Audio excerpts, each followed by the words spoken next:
like $25. Oh, I think it's time, Susie. I think it's time. Hooray. Hello, everyone. Good morning. Good morning. My name is Morgan. And my name is Suzie.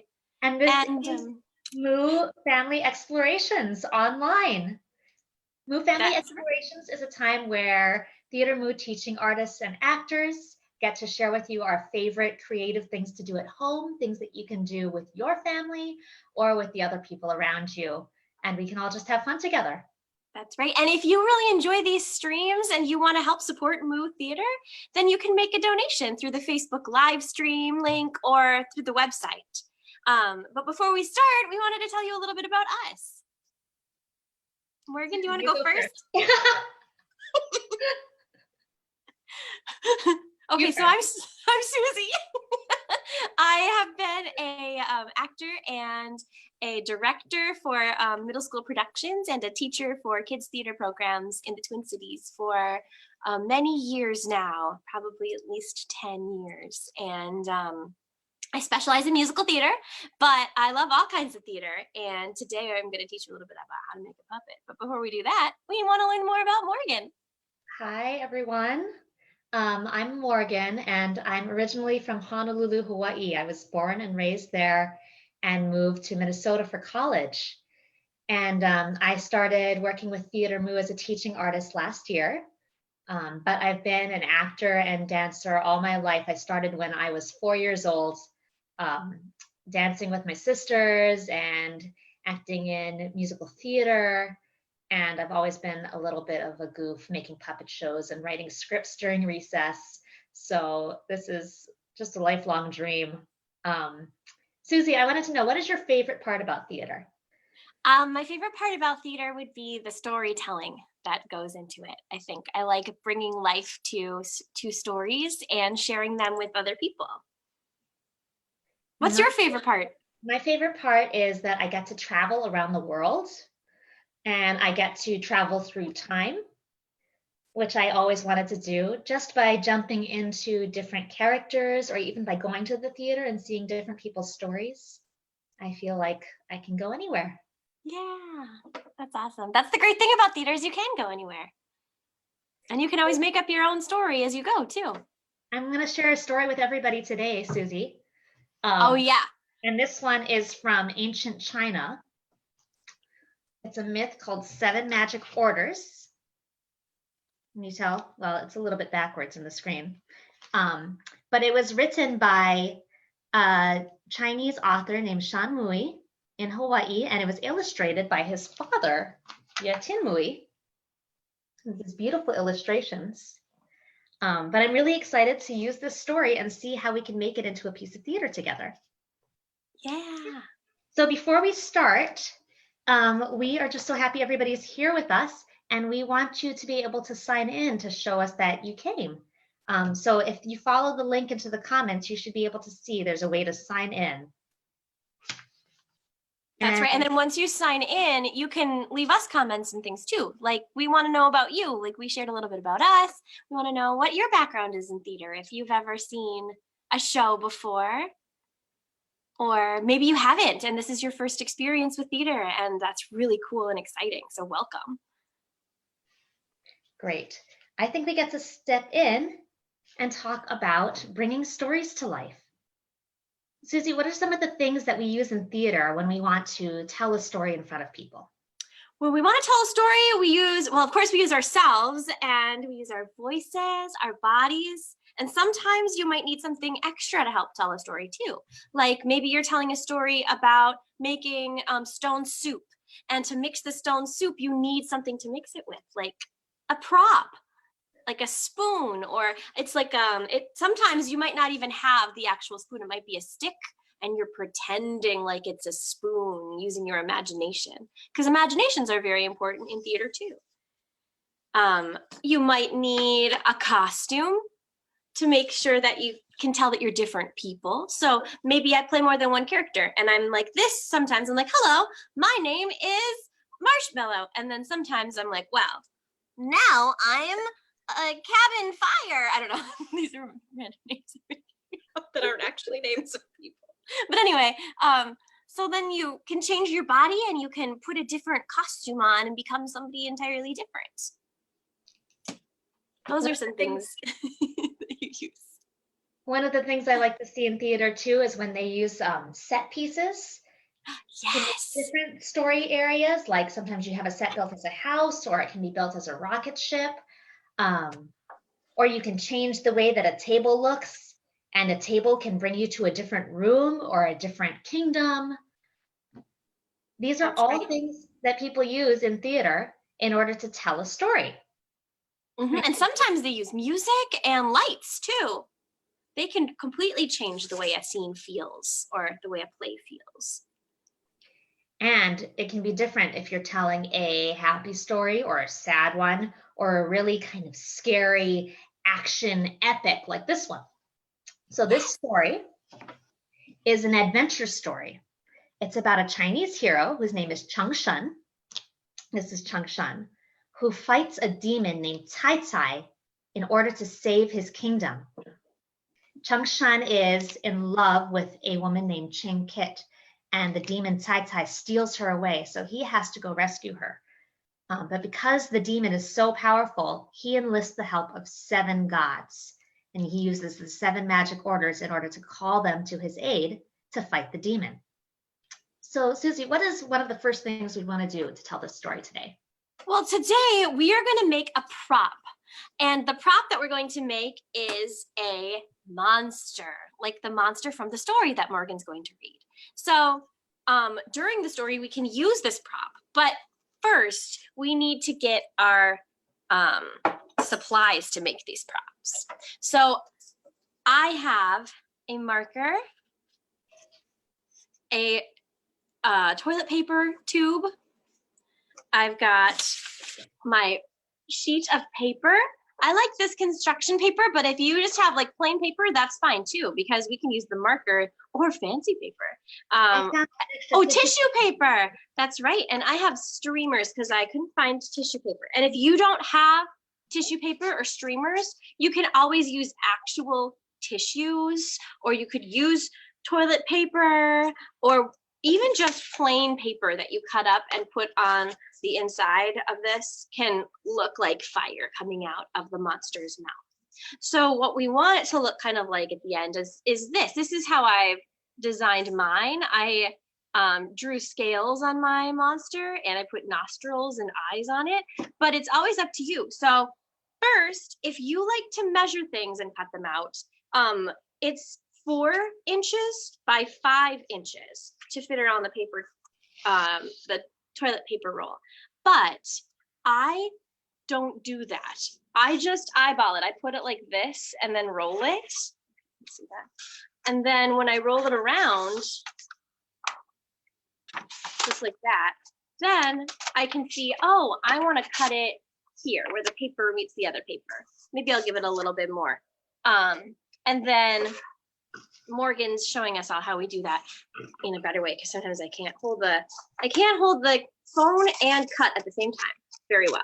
So make sure to be careful with your scissors. Yes, that's right. Be careful with those scissors. And if you're real little, you might want to have a grown-up help you with the cutting. So then I cut the line. I made my line. Oops. And now I know where I need to cut across. So I'll cut across the paper now.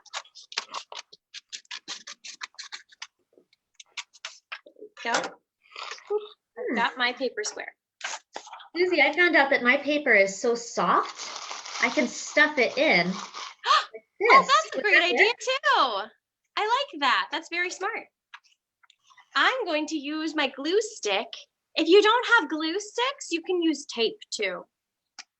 I'm going to glue stick this. I'm going to show you this. Boop. And boop. There we go. I'm using the glue stick to coat the paper, and I'm trying to get up on the edges too. And then once I get it all, this is so difficult with one hand. Once I get it all full of glue, I'm going to roll it up on the paper towel tube. I keep calling it a paper towel, but it's really a toilet paper roll. If you have a paper towel tube, you can use that too and just make a really, really long, big monster, which is also amazing and will be very useful for our storytelling later. All right, I'm going to use both my hands again. So I need to set this back down. There we go. All right, now I can glue a little quicker. Morgan's is coming along very nicely. It looks great. And then when we're all done, if you want to post your picture of your monster puppet after the stream is all done, you can do that on the video after it's posted. I'd love to see it. All right, so I am now rolling the paper onto, there we go, got it. So I'm going to draw a face on mine now. And if you'd like to, I will give you some time to decorate the outside so that it looks monstrous. I'm going to give you maybe like 2 minutes to decorate. During that 2 minutes, I'm going to decorate mine too. We're going to talk a little bit more about theater and different kinds of theater that you can see, or even theater that you have in your house, theater and art, like maybe you have paintings on the wall, or what are those? Like a storyboard kind of, except for it's like knit or it's sewn. I've never seen that. Oh, really? Okay, so there are these really cool, they're these really amazing, I think it's fabric, and it's like kind of like a story about where your family has been, and all the different people in your family and different things that mean important things to your family, and it's sewn, and I've seen them before, and they're really, really cool. I've seen them too. I've seen there are Hmong tapestries, embroidered tapestries. That's what I'm talking about. Yes. Where people have their whole family's journey or other different stories told on them in art. Yes, yes. Beautiful. I'm making scary eyes on my monster right now. Hello to everybody who's just joined us. We just started making monster puppets, and now we're decorating them. And we wanted to say hello especially to Poppy D, who's age 8 and is joining us from Indiana. Oh my gosh, Poppy D, welcome. Thanks for tuning in. Yeah, thank you so much. Suzie, I don't know where to put my eyes. Oh, you can put them wherever. I put mine up top here, okay, because I'm going to have this be the mouth. And so the eyes are up here, and then I'm going to make a nose. But that's just me. I mean, monsters look however you want them to look. That's what's so fun about this, is you get to be as creative as you'd like to. I think that my polka dot paper makes my monster look less scary. Well, if I saw a polka dot monster coming at me, I would be scared no matter what. Really? Yeah. Unless it was like, hi, and then I'd be like, oh, hello. Maybe he starts off scary and then gets less scary later. Yeah, maybe. I'm also going to make its nostrils now. I'm drawing 2 circles for the nostrils. I've also seen people who have family crests too. Yes. That's kind of like, that's a storytelling form of art. They have pictures symbolizing different parts of their family. Yeah, it's very cool. I do not have one of those. I feel like my family crest would have a star on it because there's 5 people in my family. Oh, I love that. Do it. Mine would be like a spider web, because there are so many different parts of my family and different places and different people that are and are not connected in strange ways, or are only connected through me, or, you know. But now I'm going to put a star on my monster. Oh. That inspired me. Let's see. Nostrils going to go near this part, and maybe they look like that. Suzie, like a little M? Oh, that's cute. I love that. I made 2 circles, and now I'm making them look like flowers. I'm going to switch colors here and do a red pen now. And I put a star in the middle, inspired by Morgan's family. Some scales. Suzie, I first read this story when I was really little in Hawaii. I spent a lot of time at my grandmother's house, and she had all of these books on her shelves that I would just crawl or toddle or walk over and pull off. This was just sitting on her shelf, 7 Magic Orders, and I read it so many times when I was growing up. That's so wonderful. So was it a favorite of yours, even though it was kind of scary? It was a favorite, even though it was scary. I would think about the monster's face a lot. So I hope when we watch it together today, that those of you watching don't feel too scared, because it's just a story, it's just imaginary. And that makes it fun, because we get to do things that are scary and then come back to regular life, where we can That's true. And if you have a favorite story, you can share that with us too. I'd love to hear what your favorite story is. I'm making some scales on my monster too. All right, I think 10 more seconds, and then we'll move on to the fire breath that this monster is going to have. And I forgot to lock my cat up. So if anything just starts falling down, it's because my cat just jumped on the table. What's your I just cat's want name? you all to know that. My cat's named Indiana Jones. Indiana Jones. He's an adventurer. Yeah. Here's my scales. Can you see them? Oh, those look great. I made some too. I drew W's and U's, and then some like with 3 loops, some W's with 3. So all over the place. So they're wow. different.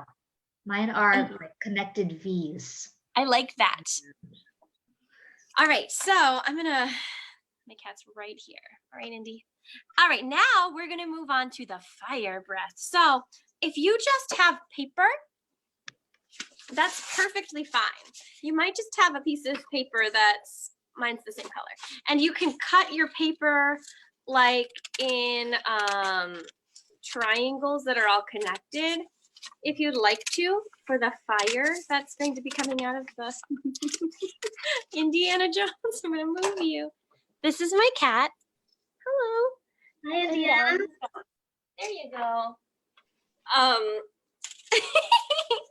So the fire can be, or it could be like teeth even.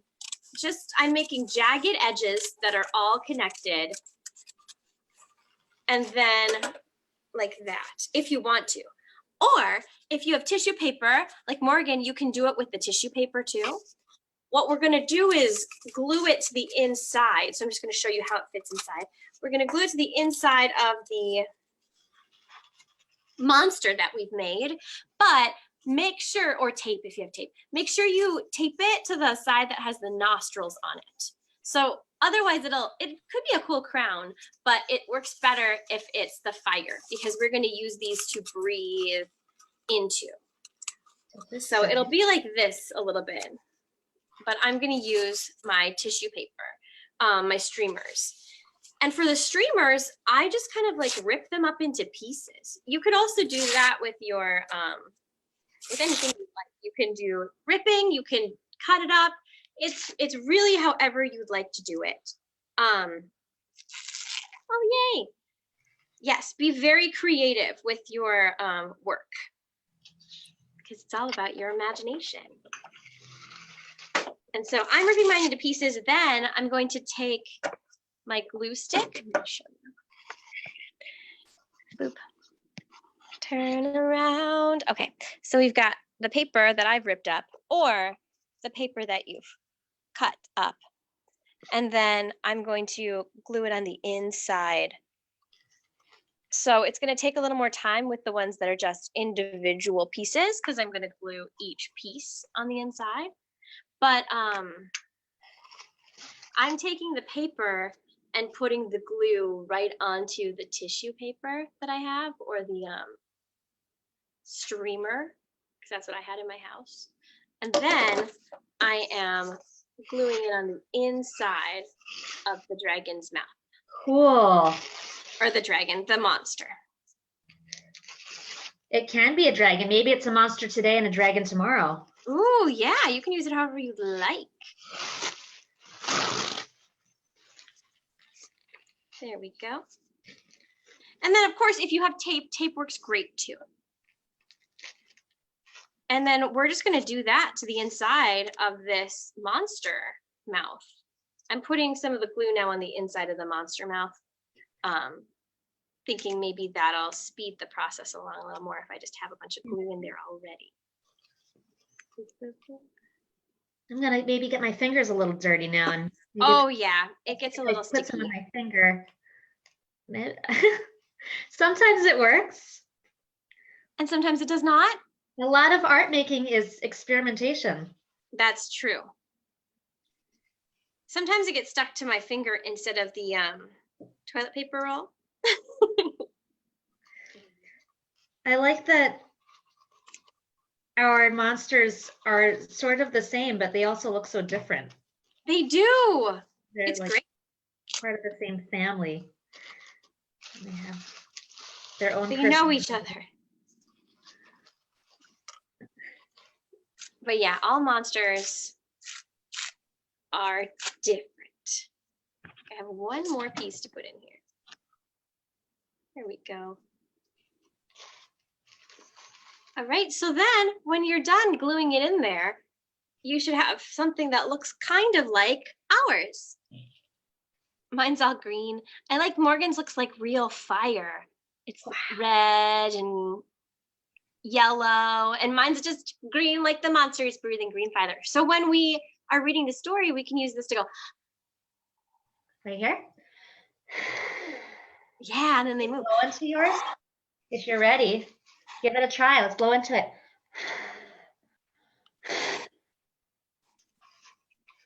Maybe you just want to shake it too.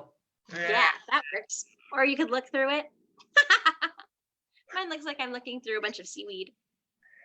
Wow. So that's the monster that we were making today. And you guys did a really great job. Very good, everybody. Thank you, Suzie. Oh, of course. I'm very proud I'm of excited to use this later when we read the story. All right, hold on to these monsters. We're going to be using them when we read the story together. And every time the monster comes out, you're going to have to blow like this. Well, the next thing we have to do in making our story, now that we have our monster prop, is to make different characters. And when you make different characters, sometimes you do it with your voice, like you have a really low voice for one character and a really high voice for another character. And sometimes, if you have a little space, you get to use your body. So let's start by setting our space. Look to your left, look to your right. Is there somebody around you? Is there any furniture around you? Maybe you got a table in front of you like me, or a couch. And if there is, just move around a little until you have a little space around your body. And if it's small, that's okay too, no problem. Just move slowly and work together. Are you ready? Let's practice. Okay, on the count of 3, let's all make a shape that is straight. Straight. What would a straight shape look like? Ready? 1, 2, 3, straight. Well, did you all make a straight shape? Maybe you made a straight shape sideways. Let's try another one. On the count of 3, let's make a shape with our bodies that is crooked. Can you see the word crooked? Okay. 1, 2, 3, crooked. What does crooked look like? A little zigzaggy, a little off balance. All right, let's try one more. Let's try one with an emotion this time, a feeling. Can you make a shape that is happy? All together on the count of 3. 1, 2, 3, happy. Look, we look the same, Suzie. We did. We made the similar shape. My happy's like this and yours too. Maybe your happy looks different. I know some people whose happy looks like this. Oh, I do love hugs. Great. So that's a great warm up, everybody. When we tell stories with our bodies, we always have to warm them up because we can use these bodies to talk about a character's personality, like if they're mad, or if they're very smart, or if they're very humble or very proud.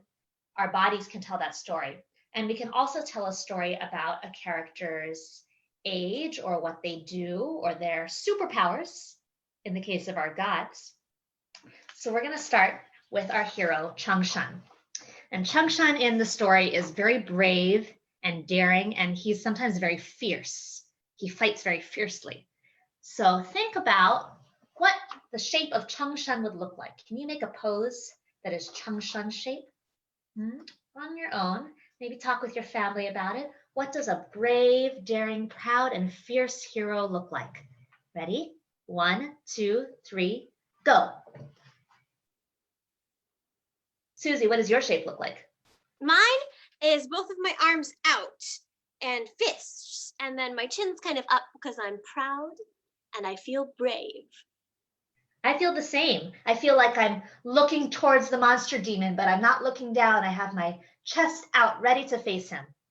That's great. What does your shape look like at home? I bet it's awesome. Our next character is Chang. Chang is Chang Shan's true love, and she in the story is beautiful and wise and honest. So, what can you think of a pose that might show the beautiful, wise, and honest Chang? Think about it. Here we go. 1, 2, 3, go. Very nice. Let's try one more. There's a character in the story that is an old man. He gives wise advice, and he's also a little mysterious because nobody knows where he comes from. Can you all make an old man shape with your body? Let's see it.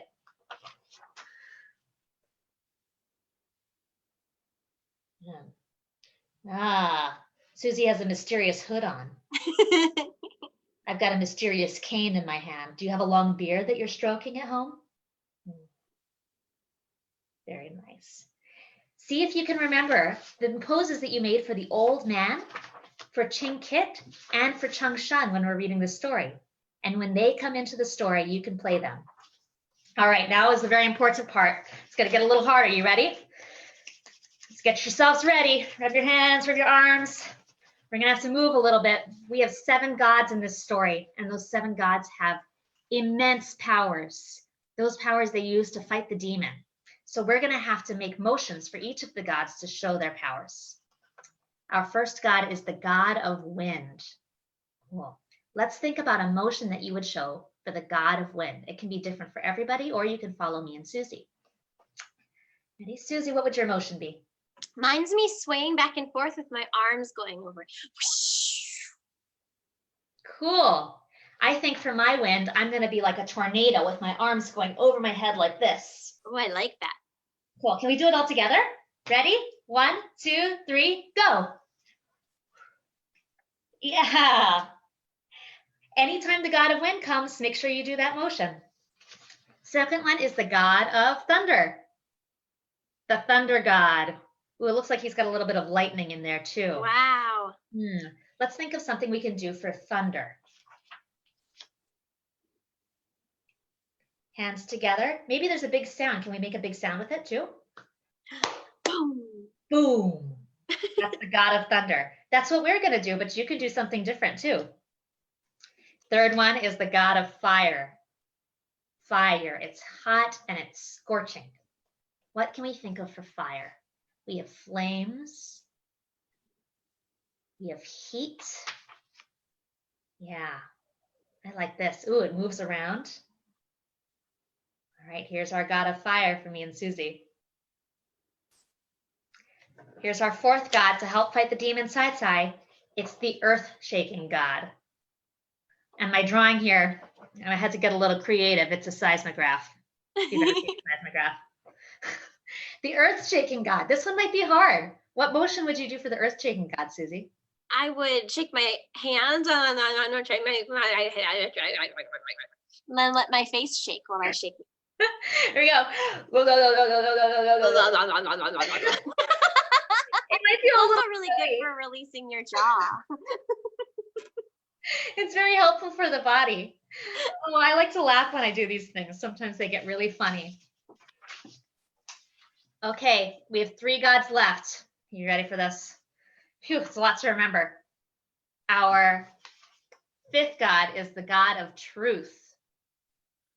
Truth. This is one of the most important gods in the story. It's also the hardest one to make. If you were the God of truth, what would you be? Where does truth live? What does truth look like? I think for me, the God of truth might look like a crown, because truth lives in the honesty of the mind. What else could truth be? Well, the eye made me think of your third eye. If you think about like when you open it up because you've seen the truth or you know the truth. I like this motion too, for truth. Good. If you're at home, you can choose your own motion, or you can do one of these. Seeing the truth or wearing the crown. This one might be easy. It's the goddess of love. What motion do you like to do for love? Yeah, it's my favorite. Ah, a loving hug. And finally, our seventh and last God, the God of life. Oh. The God of life. I drew a seedling here because I was inspired by a motion for that, which is a seed bursting into a tree. I'm seeing a lot of that outside right now. You can do a seed bursting into a tree. If you're sitting down, your seed can grow up from the ground like this. Good. Or if you're standing up and you like to use your whole body, you can be the seed. You can crouch down and then grow yourself into a tree little by little. Very good. We have a lot of characters to play in this story. 7 gods, Changshan the hero, Chinkit his love, and the old man. When we read the story, if you forgot what motion you made, just make a new one up. Or you can play with your family. You can work together. Me and Susie will be here every step of the way to help you. That's and right. we get to have fun telling the story together. Don't forget your monster puppet. When the monster demon Tai comes to fight, we're gonna blow. My tissues aren't. There we go. Are you ready? You ready, Susie? I'm ready. Okay. Here comes our story.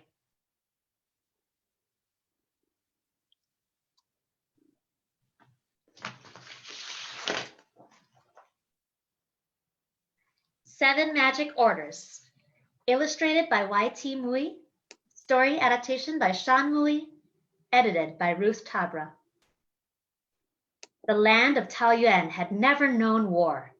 The people were at peace with themselves and nature, in harmony with all that lived and grew. Their emperor, Yantek, was loved and respected. He gave to and took from his land in equal measure. The land of Taoyuan was utopia, the land of the blossoming peach trees. One morning, an unexpected eclipse blackened the sun. Flowers and birds behaved as if it were night. A bad omen, warned the astrologers. That afternoon, a sweat-stained horseman arrived at court. His message was rushed to the emperor. Barbarians are approaching from the north. Taoyuan will soon be under attack. We will need help quickly, but from where? An old man spoke. Oh, can we see your old man?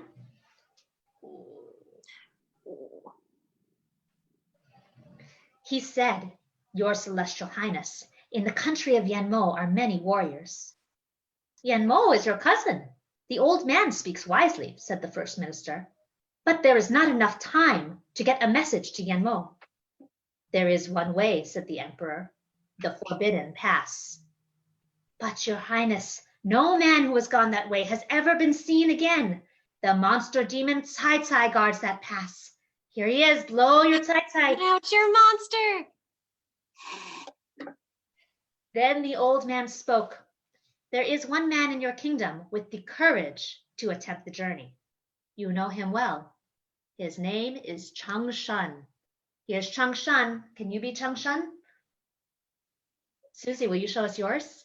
Yes. Can you see me? I'm showing you my, oh yes. Here During I the am. great flood, reminded the old man, it was Chang Shan with his strength and quick thought who saved many lives. I know of him, said the emperor. I will ask him to do this for Taoyuan. Within the hour, the emperor himself found Chang Shan in the beautiful Ching Kit's garden. Can you play beautiful Ching Kit? And I'll show you mine too.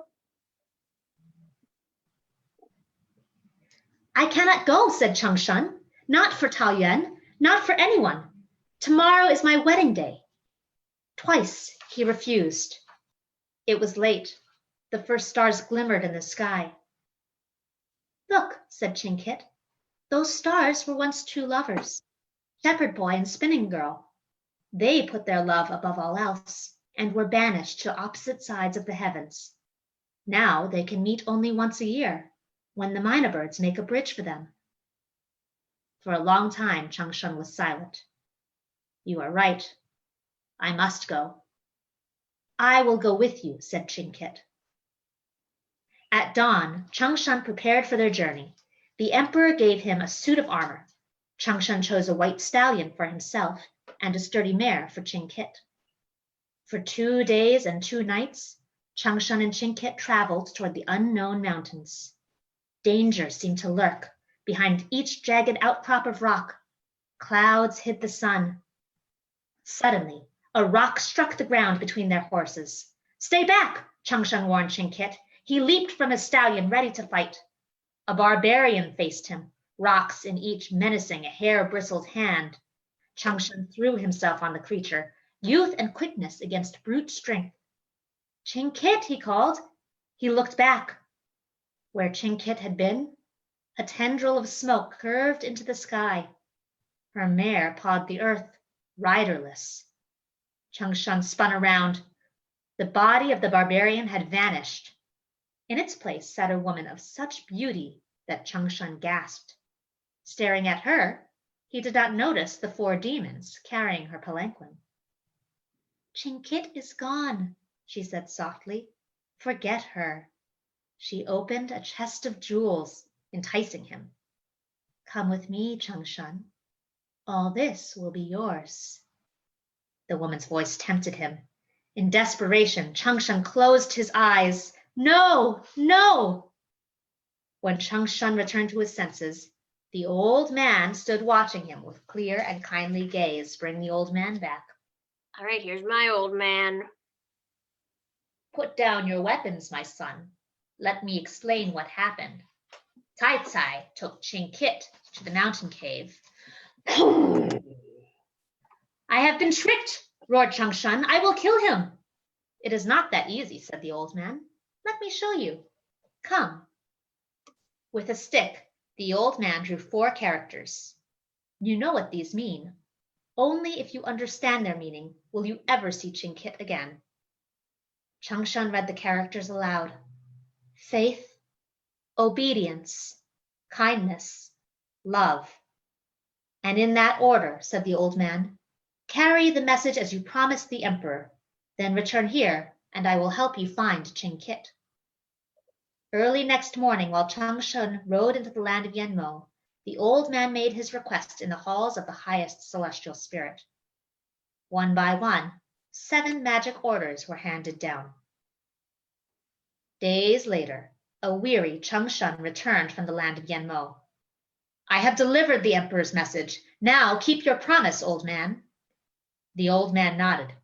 Here, these magic orders will bring the gods to your aid. Use them with care. Tai Tai is a dangerous enemy. The nostrils of Chang Shan's loyal stallion flared with excitement. The monster demon came roaring down from the mountaintop. Chang Shan braced himself. Here he is, Tai Tai. Show us your dragon. Get out your dragon! Tai Tai, he shouted. Give me back Ching Kit. Tai Tai's answer was a blast of foul air that nearly swept horse and rider away. Chang Shan charged at the monster with the first magic order in his fist. The first order called on the god of wind. Here's your chance. Can you show us the god of wind?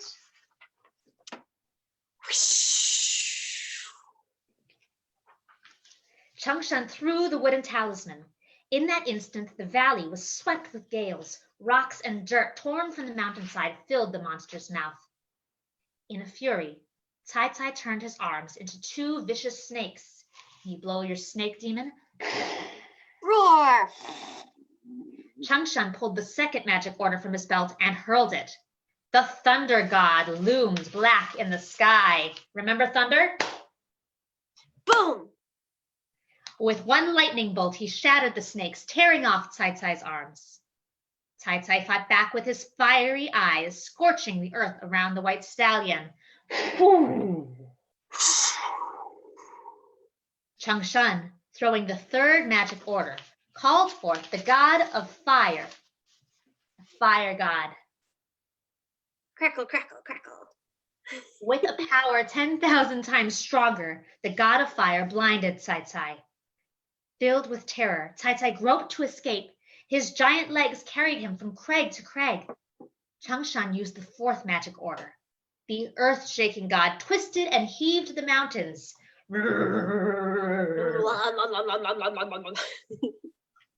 Tai Tai was trapped in a giant crack. It shut like a vice, crushing him.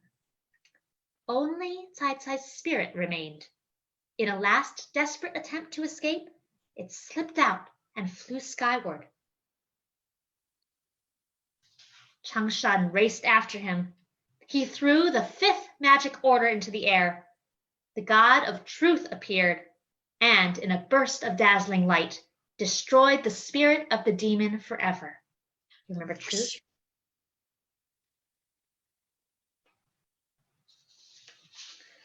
Changshan leaped from his horse and ran to the cave where Ching Kit was captive. Tai Tai's demon retainers still guarded her. With the sixth magic order, Changshan called forth the goddess of love. Can you be the goddess of love? Love and hugs. The demons were no match for her gentle power. With joy, Changshan embraced Ching Kit. The 2 lovers walked out of the cave into utter devastation. The valley was empty of life. We do not need the 7th magic order. Changshan tossed it away. The god of life comes, Ching Kit gasped. Here's the god of life. Grow, grow, grow. And bloom. Their whole world began to spin. At first a formless vortex, then from the edges, a stream of living things until the desolate valley was transformed. Peach blossoms! Ching Kit took Changshan's hand. It is another Taoyuan. Can we stay here? And so they did. There, in that lovely high place, blessed by the gods of the celestial heavens, Changshan and Ching Kit made their home.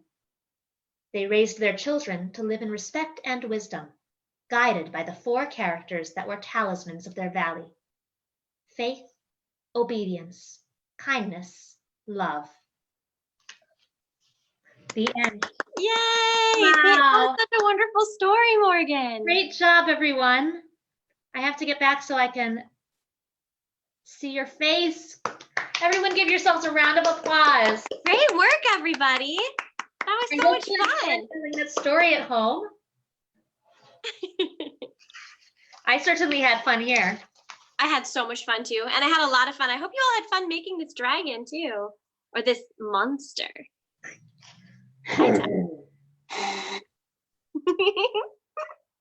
I have one more question for you at home. In the story, Changshan had 4 words that guided him through his life. They were faith, obedience, kindness, love. And at the end of the story, I have it here. On the very last page, you can see that they made a piece of art to hang on their wall, a calligraphic scroll, to remind their whole family of those words. My question is, if you had a word that was guiding your life, what would it be? That's a really good question. It might not be just one. You might have 4 words too. I think for me, my word that's guiding my life is love for my family and my friends. I think one of my words would be learning. That's a good one. You can ask members of your family what their words would be, and maybe you can all make a piece of art together to put on your wall. That's a wonderful idea.